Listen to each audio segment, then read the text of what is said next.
Face করবে সেই previous দুটো গ্রুপে যে টিম সেখান থেকেই বোধহয় টপ 6 কোয়ালিফাই করেছিল এবং সেই ধারাবাহিকতায় কিন্তু আজকে স্পোর্টস ফাইনালে আমরা 12টি দলকে দেখতে পারবো, যেখানে থাকবে আপনাদের সবার ফেভারিট রেড হকস, থাকবে জব ব্রেকার্স, এক্সট্রিম এক্স এবং আদার্স অন্যান্য টিমগুলো কিন্তু থাকবে এবং আশা করছি আপনারা সবাই এনজয় করবেন।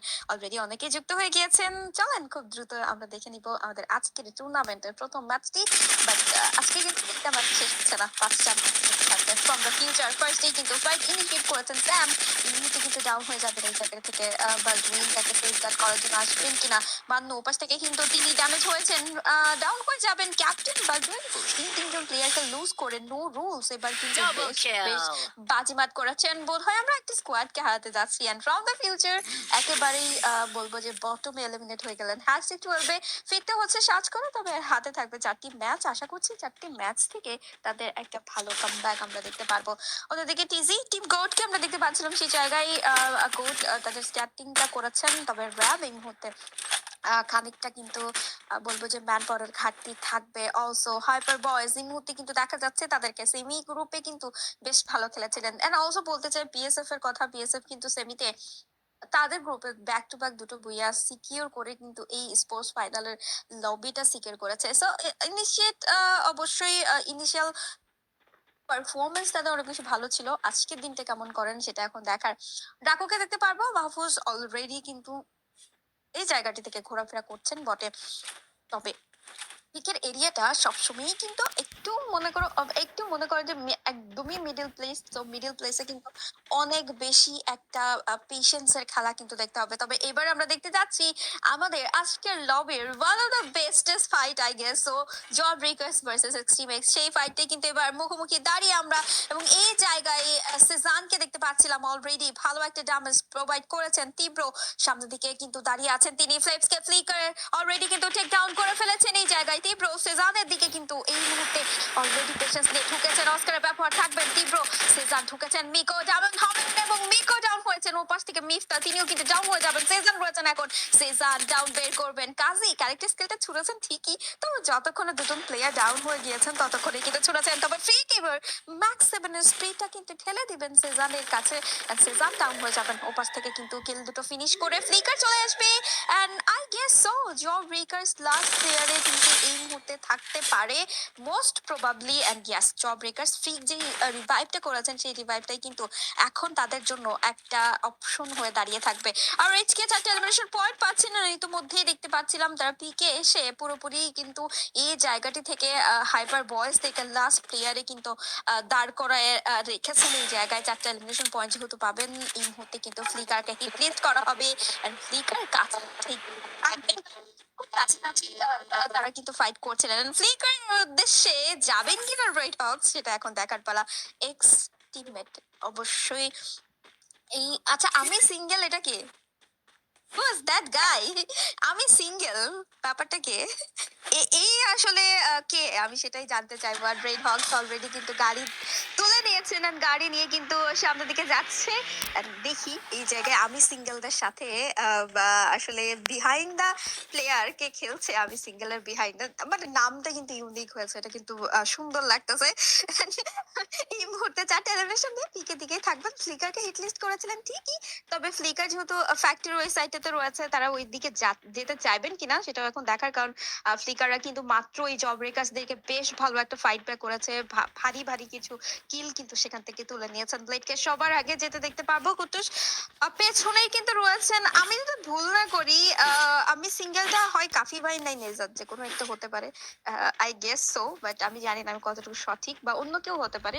বাট আমার কেন জানি মনে হচ্ছে ব্যাপারটা এরকম হতে পারে, আইরনি করে হয়তো বা দিয়েছে, দিয়ে সার্কাজম করেও নামটা দিতে পারে, হতে পারে। বাট যারা যারা আরিজকের লাইভ ফলো করেন তারা প্লিজ আমাকে একটু বলবেন যে এটা আসলে কে, আমার গেসেস ঠিক আছে কিনা, আমি যেটা গেস করেছি সেটা ঠিক আছে কিনা। চলেন আমরা এই মুহূর্তে দেখে নিব। এক্সট্রিম এক্স অলরেডি কিন্তু তাদের হিট লিস্ট করা হয়েছিল, যেহেতু সেহেতু তারা একটু কাছাকাছি না, বাট বেশ খানিকটা দূরত্ব কিন্তু মেনটেন করে রয়েছেন এক্সট্রিম এক্স। এই মুহূর্তে কিন্তু আর্সেনালটা লুট করে ফেলবেন। খুব দুর্দান্ত একটা ফাইট শেষ করেছেন। ফ্যাক্টরির আশেপাশেই থাকার চেষ্টা করছেন। ভালো কিছু রিসোর্সেস এখান থেকে গাদার করতে পারবেন। ম্যাপের মধ্যে খানিকটা শান্তশিষ্ট পরিবেশ কিন্তু এখন রয়েছে। তবে কিছুক্ষণের মধ্যেই কিন্তু সেই শান্তশিষ্ট পরিবেশটা অন্যরকম হয়ে যেতে পারে। নো রুলস অফিসিয়াল এই মুহূর্তে কিন্তু ম্যানপল লুজ করছেন। ৫ টা এলিমিনেশন রয়েছেন। রাফিকে টার্গেট করা হচ্ছে। তিনি কিন্তু মাত্র নামছে সিটির স্কোপিং স্পাউট শট কানেক্ট করতে পারেন। যেগুলো মুহূর্তেই কিন্তু দেখতে পাচ্ছিলাম। অয়ন এবার তাকে কিন্তু বেশ বড়সড় একটা দায়িত্ব নিতে হবে দলের জন্য। কিন্তু তিনি এই একমাত্র প্লেয়ার যে কিনা সোলো সার্ভাইভ করবেন। সেন্সর তিনি কিন্তু ডাউন হয়েছেন পেছন থেকে। জার্জাপ করা হচ্ছে দ্রুতই লঞ্চ প্যাডের থ্রুতে এই মুহূর্তে কিন্তু চলে যাবেন অবজার্ভের দিকে। রিভাইভটা করতে পারেন কিনা সেটা হচ্ছে দেখার পালা। বাট আমার কাছে মনে হচ্ছে যে এই জায়গাটি থেকে নোরোস অফিসিয়াল খুব ভালো একটা পারফরমেন্স দেখাতে চাইবেন আজকে। কারণ তাদের সেমিফাইনালের ম্যাচ তিনটি কিন্তু বেশ ভালো গিয়েছিল। সো আজকের দিনটাও কিন্তু একটা ভালো স্টেটমেন্ট অবশ্যই তাদেরকে ছুটতে হবে। অ্যান্ড অলরেডি প্লেয়ারের আনাগোনা অবশ্যই টের পেয়েছেন তিনি। খানিকটা ড্যামেজও হয়েছেন। ওপাশ থেকে কিন্তু ড্যামেজ প্রোভাইড করা হচ্ছে। অ্যান্ড স্টিল এখন পর্যন্ত নুরুলস অফিসিয়াল ৫টা এলিমিনেশনের সাথে বেশ ভালো একটা জায়গাতে থাকবে। টিম গোটকে দেখতে পারবো। ২টো এলিমিনেশন রয়েছে তাদের কাছে। রেক্সান, টেনি, শারিন এন্ড মানিককে আজকে রোস্টারে দেখা যাবে। রেক্সান কিন্তু ওকে রেক্সান আছে। আমি ভাবছিলাম রেক্সান মিসিং, বাট না, রেক্সানকে আমি প্রথমেই আসলে দেখেছি, বাট নামটা আমি আসলে মিস করে ফেলেছিলাম। বাট র্যাব দেখি কি করেন সেই জায়গায়। রহমান ডাউন হয়েছেন এই জায়গাটি থেকে। পাহাড়ের উপরে যেহেতু ডাউন হয়েছেন এখান থেকে রেস্কিউ করা যাবে, অসুবিধা হবার কথা নয়। তবে বাকি প্লেয়ার গুলো কিন্তু নিজ নিজ জায়গায় ব্যস্ত সময় পার করবেন। ফ্যালকন ম্যাচের শুরুর দিকে কিন্তু এলিমিনেশনের দরজায় দাঁড়িয়ে রয়েছেন তারা। আমি জানি না তাদের চারটা ম্যাচ কেমন যাবে। আজকে স্পোর্টস ফাইনাল। আজকে যদি কোয়ালিফাইড লিস্টের নাম লেখাতে না পারেন তবে আমার মনে হয় না এই টুর্নামেন্টের গ্র্যান্ড ফিনালেতে তাদেরকে আমরা দেখতে পারবো। Let's see. জোকার ভালো ড্যামেজ নিয়েছেন এন্ড ডাউন। লঞ্চ প্যাডটা খুব Double ভালোই এখান kill. থেকে আসলে ব্যবহার করতে চেয়েছিলেন, তবে শেষ হাসিটা কিন্তু নাহিবেরই হাসিটা থেকে গেল। বাহির করেছেন সেটা আমি সেমিফাইনালের দিনেও কিন্তু দেখেছিলাম। নাহিম তার উইনচেস্টারের থ্রুতে বেশ ভালো ভালো কিছু ক্যাজুয়ালিটিস কিন্তু নিয়ে আসছিল তার দলের জন্য। এবার রেডহক্স থেমেছেন একেবারে ওপেন গ্রাউন্ডে। ক্লক টাওয়ার এবং ফ্যাক্টরির মাঝামাঝি একটা জায়গাতেই কিন্তু দেখা যাচ্ছিল। এক্সট্রিম এক্স এর পাশেই রয়েছে। হিট লিস্টটা এখন বোধহয় আর কাজ করছে না, যার কারণে কিন্তু একে অন্যর পজিশন সম্পর্কে কিন্তু একেবারেই অজানা তারা। ফ্লিকাররা কিন্তু সরাসরি চলে যাচ্ছে হ্যাঙ্গারের ময়দানে এবং সেখানেই জোন সার্কেলটা শিফট হচ্ছে। নকশাস প্লেস ডাউন হবেন, ফিনিশ হবেন এই জায়গায়। হ্যাশট্যাগ টেনে ৯টা দল এই মুহূর্তে আমাদের সাথে রয়েছেন। প্রোটেক্ট মান্নুকে হিটলিস্ট করা হয়েছে এই জায়গায়। অলরেডি কিন্তু ফাইট ইনিশিয়েট করেছেন। এক্সট্রিম এক্স এগিয়ে আসছেন সেই জায়গাটি থেকে। মান্নুকে রেস্কিউ করা হবে। অয়ন তিনি কিন্তু লঞ্চ প্যাডের থ্রুতে সেই জায়গায় চলে যাচ্ছেন। আবারও রিভাইভ পেয়ে র্যাপকে স্টিল অবজার্ভের দিকে আমরা দেখতে পারবো। হয়তো বা এই ফাইটটা অন্যরকম একটা পথ পাড়ি দিতেই পারে। আর হাইপার বয়েস ফাইট করবেন এই মুহূর্তে। আরো কিছু ড্যামেজ কিন্তু ডিপ্লয় করেছেন। সামনে কিন্তু প্লেয়ারটা টচ করার চেষ্টা। জেবি তীব্র এই মুহূর্তে কিন্তু বিপদ ফেস করছে নিজের সামনে। তীব্র কি পারবেন এই জায়গা নিজেকে বাঁচাতে? মাহফুজ আরো একটা বার বিজনের স্প্রে। তীব্র তিনি কিন্তু এই জায়গায় বেঁচে গিয়েছেন এই যাত্রায়। ফ্রিক খুব ভালো একটা হেল্প আউট করেছেন তাকে। এই যাত্রায় তো নিজের টিমমেটকে সসম্মানে ফেরত নিয়ে আসতে পারছেন ইনসাইড দ্য জোন। বাট আমার কাছে মনে হচ্ছে যে জ বেকার সামনে গেলে কেমন মনে হচ্ছে আমার কাছে রেড হক্সের সাথে তাতে দেখা হতে পারে আরো একটা বারের মতো। আর দেখি সেটা হয় কিনা। হাইপার বয়েজের প্লেয়ার গুলো এখনো জোনের বাহিরে অবস্থান করছেন। এক্সট্রিম এক্স অলরেডি চলে এসেছেন অবজার্ভের এরিয়াতে। সেজানকে বেশ ভালো ড্যামেজ। মিকো ডাউন হয়ে যাবেন অল অফ এ সাডেন। তাকে কিন্তু এখান থেকে ডাউন করা হবে। কাজী তিনি কি হেল্পিং এ চলে যাবেন কিনা, বাট না, তিনি আসলে নিজের টিমমেটকে হেল্প করার জন্য কিন্তু সামনে এগিয়ে যাচ্ছেন। আর সেটা কিন্তু দেখতে পাচ্ছিলাম তার কাছ থেকে। 6ix এই টিমটাও কিন্তু তাদের সেমিফাইনালের পর্বে বেশ ভালো পারফরমেন্স করেছিল। সাজিদ ডাউন হবেন। স্কেরি তিনি কিন্তু নিজের জায়গাটা দ্রুত কিন্তু বদলে ফেলার চেষ্টা করছেন। কাজে বোধহয় স্পট করেছেন স্ক্যারি রিভাইভ দিতে যাবেন, সেই বিষয়টা কি আটকাতে তিনি কি একেবারে প্রস্তুত কিনা। ভালো ড্যামেজ দিয়েছেন। ওয়াল দিবেন এই জায়গাটা থেকে। স্ক্যারি সামনে একটা স্কাইলারের খুব বেশি প্রয়োজন ছিল, তবে এই জায়গায় নিরো ক্যারেক্টার ইউজ করা হতে পারতো। বাট এই মুহূর্তে আসলে আর নিরো ক্যারেক্টারটা নেই কাজের কাছে, যার কারণে তিনি আসলে এই সব ব্যবহারটা করতে পারলেন না। তবে জোনের বাহিরেই কিন্তু এগিয়ে ও এই জায়গায় কাজে একটু প্রবলেম ফেস করছে ঠিকই, বাট স্ক্যারি স্টিল কিন্তু জায়গাটা পরিবর্তন করেননি। তিনি স্টিল সেই জায়গাটাতেই রয়েছেন। আশা করছি স্ক্যারি এই মুহূর্তে তার টিমটা কাজীর কাছে চলে আসতেই পারে। তবে অন্যদিকে ফারদিন ডাউন হবেন, কনফার্ম হবেন ফ্লিকারের কাছে। মিকো ডাউন হয়েছেন। ফ্লিকার তিনিও কিন্তু ডাউন, বা সেজান এসেছেন এই জায়গাটি থেকে। সেভিয়ার দ্য সেজান তার দুজন সতীর্থ প্লেয়ারকেই কিন্তু তিনি রিভাইভ করবেন। তবে উপর থেকে সাজিদ আসবেন, বিপদে রয়েছেন। সেজান ডাউন হবেন। কাজী দ্য লাস্ট প্লেয়ার এই মুহূর্তে কিন্তু স্নায়ু যুদ্ধে জিতে কিন্তু যেতে পারেন যে কোনো মুহূর্তেই। কাছে তার মনে হচ্ছে, তবে কাজই এসেছেন সেভিয়ার হয়ে। তিনি কিন্তু রিভাইভ একজনকে করেছেন ঠিকই, তবে নিচে যে সিজন পৌঁছে গিয়েছিলেন সেই জায়গাটি থেকে সিজনকে কিন্তু আর রিভাইভটা করা পসিবল হয়নি। স্ক্যারি 619 কিন্তু ভেন্ডিং শপে রয়েছেন এবং এই মুহূর্তে কিন্তু বলবো যে মেশিনারি ওয়েপনটা কিন্তু এই জায়গায় ব্যবহার করা হয়েছে। সামনের দিকে ও নো, হার্টেড আরমান চলে এসেছেন, বাট মিকো তিনি কিন্তু সেফ গার্ড করেছেন কাজীকে। তবে মিকো তিনিও কিন্তু এবার এলিমিনেশনে ধাক্কা, and yes PSF says no more and it's wiped out. হার্টেড আরমান এই মুহূর্তে তারাই কিন্তু এই লবির সর্বোচ্চ এলিমিনেশন পয়েন্ট সিকিউর করেছেন, যেটা আরএচকে থেকেও কিন্তু 3 গুণ।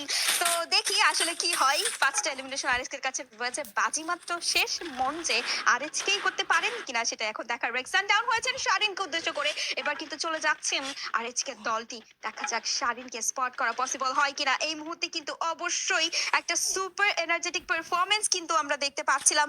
তো আমার কাছে মনে হচ্ছে রেড হক্স পেশেন্স যেহেতু দেখাচ্ছেন, আজকের দিনটা নিয়ে তাদের অন্যরকম একটা প্ল্যানিং বোধ হয়ে আছে, তেমনটাই আমি আভাস পাচ্ছি। দেখা যাক সেই প্ল্যানিংটা তারা সাকসেসফুলি এক্সিকিউট করতে পারেন কিনা। কারণ এক্সট্রিম এক্স এর মতো টিম যারা কিনা অ্যাগ্রেসিভলি শুরু করেছিল তাদের এই প্রথম ম্যাচ, তারাই কিন্তু ম্যাচের একেবারেই মানে বলবো যে বলা যায় কাইন্ড অফ বটমের দিকে নিজেদেরকে ফিনিশ করেছেন। গোড এলিমিনেট হতে পারেন শারিন, এবার কিন্তু শেষ চেষ্টা করতে হবে and it's wiped out. Rahat says tata bye bye Shaheen, and goat কিন্তু এলিমিনেট হয়ে যাবে। এন্ড কে কোথা থেকে দেখছেন অবশ্যই কিন্তু জানাবেন। And you are watching Vertex Organization presents Light Legacy show. আজকে আমরা দেখছি স্পোর্টস ফাইনাল। গত দুটো দিন কিন্তু আমরা সেমি সেমি দেখেছিলাম, আজকে স্পোর্টস ফাইনাল দেখছি। শেয়ার করতেছেন না আপনারা কেউ, প্লিজ ডু শেয়ার। আমরা যদি সেমিতে যদি 4K ওয়াচিং ডান করতে পারি, তাহলে আজকে স্পোর্টস ফাইনালের মঞ্চে আমরা আশা করতেই পারি তার ডাবল একটা ওয়াচিং আপনারা এনে দিবেন আপনাদের শেয়ারের মাধ্যমে। And আমি আশা করছি যে আপনারা সেটা করবেন আমার জন্য। আর অনেকে কমেন্ট করছেন, আমি আসলে যেহেতু স্পোর্টস ফাইনাল চলছে, আমি একটু ম্যাচ ব্রেকে গিয়ে আপনাদের কমেন্টগুলো পড়বো। চলে যাবো ফাইট মোমেন্টে। অলরেডি ফাইট ইনিশিয়েট করেছেন আরএচকে, সামনে কিন্তু রয়েছে নো রুলস অফিসিয়াল। দেখা যাক নো রুলস এর সাথে আরএচকে এর কিল বিনিময়টা ঠিক কত দূর পৌঁছে যায়। উপরের দিকে এগিয়ে গিয়েছেন, সামনে ডাউন বের করবেন এই জায়গা থেকে, ব্লেডের কাছ থেকে ফিনিশেস আসবে এবং আরো কিছু ডাউন হয়তো বা বের করে আসতেই পারেন। র্যাব রয়েছেন আশেপাশে, র্যাবদেরকেও কিন্তু এবার স্পট করে ফেলতে পারেন। রুফটপের উপরে পৌঁছে যাচ্ছেন, চারপাশে প্লেয়ার গুলোকে, চারপাশের ওভারভিউটা দেখা প্রয়োজন। নো রুলসের একটি প্লেয়ার কিন্তু বের হয়ে যাওয়ার চেষ্টা, অবজার্ভে যাবেন, দেখে ফেলা হয়েছে তাকে। রাহাত ডাউন করবেন সেই প্লেয়ারটিকে, কিলকে ফিনিশ করে ফেলবেন। নাম্বার 11 ডাউন করে ফেলেছেন। নিচে কিন্তু অয়ন বসে রয়েছেন, অনকে টার্গেট কুটুস এন্ড ওয়াইপ হয়ে যেতে পারেন এই জায়গাটা থেকে। No rules official Ayan save back করতে চেয়েছিলেন, মোস্ট প্রবাবলি রিভাইভ এখান থেকে দিয়েছেন। এন্ড নো রুলস অয়ন যেতে যেতে কিন্তু নিজের একজন প্লেয়ারকে বাঁচাতে পেরেছেন। 690 স্পোর্টস এলিমিনেট হয়ে গিয়েছেন বেশ খানিকক্ষণ আগে, এন্ড পিএসএফ তারাও কিন্তু এলিমিনেট হয়েছেন। এবার শুধুমাত্র ফিনিশিং এর অভাব। Kutus what a shot! এই মুহূর্তে কিন্তু ডাউন করেছেন উইনিং হাউসের র্যাবের রহমানকে, এন্ড কিলটা সিকিউর করবেন। 13 elimination done, and Red Hawks কিন্তু সামনের দিকে এগিয়ে যাচ্ছেন। No rules official finally headed to the lobby. আমার কাছে মনে হয় যে তাদের খুব বেশি সময় বেঁচে থাকা আসলে সবাই ছিল না। রাবি স্পোর্টসকে টাটা বাই বাই জানিয়েছেন। হাইপার বয়েজ আমরা পেয়ে গেছি আমাদের top 3 contender for the booyah moment. Hyper Boys, Red Hawks and Job Breakers. এবার ফাইটটা হবে শিয়ানে শিয়ানে, জেবি ভার্সেস আরএচকে। দেখা যাক সামনে দিকে যাচ্ছেন, রাহাতে গিয়েছেন, ব্লেড সবার আগে হামা দিয়েছেন জেবি ডেরাই, এবং ওপাশ থেকে কি তীব্র ফ্লেটরা প্রস্তুত আছেন। হাইপার বয়েজ পেছন থেকে থার্ড পার্টি কিন্তু করতে চাইছেন, একটা সুযোগ তো রয়েছে তাদের সামনে, সেই সুযোগটা কিন্তু কাজে লাগাতে চাচ্ছেন। মিফতা ছয় বললে কিন্তু নিজের এইচপিটুকু খুইয়ে বসতে চাইছেন না একদমই, জায়গাটা পরিবর্তন করেছেন। বোল্ট মেকারের ব্যবহার অলরেডি কিন্তু দেখতেই পাচ্ছিলাম, ডিভাইড হয়ে গেছেন ফ্লেপস, বেশ কয়েকটা ড্যামেজ। রাহাতটা কিন্তু এবার ওপাশে আটকে গিয়েছেন। হাইপার বয়েজদের নজরে কিন্তু তারা চলে আসতে পারেন যে কোনো মুহূর্তেই। ওপাশ থেকে জাকুরাও কিন্তু প্রেসারাইজ করছেন আর আজকে ব্লেড বা সামওয়্যার রাহাতের কাছে কি M79 আছে কিনা, আমি সেটাই চিন্তা করছি। যদি তেমনটাই হয়ে থাকে, তবে আমরা কি একটা আলটিমেট সুইং কি আমরা দেখতে পারবো M79 এ, সেটাই ফ্লেপস এন্ট্রি করবেন। ওপাশে কিন্তু রয়েছে আর এইচকের দলগুলো, বাট দলের প্লেয়ারগুলো।